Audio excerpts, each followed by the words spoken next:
Welcome to the Salmon Runs YouTube. Enjoy the video. You start by respecting the difference between a game and reality.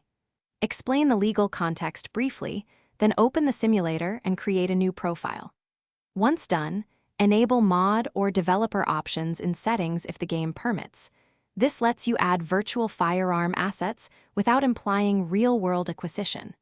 Make sure to set age-appropriate filters and narrative framing so scenarios remain educational. This prevents misunderstanding and keeps your project compliant while proceeding immediately with content creation.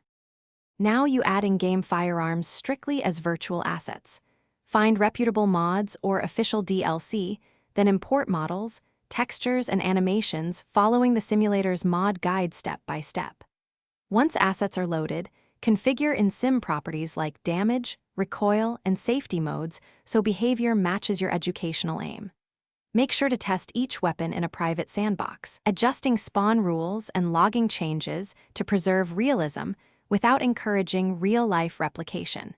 Finish by validating the experience through thorough testing. Play multiple scenarios to check physics, AI reactions, and balance. Once satisfied, create a backup of your mod folder and document settings for reproducibility. If something breaks, disable recent additions first and inspect console or error logs to isolate conflicts. Make sure to revert to backups if stability doesn't return.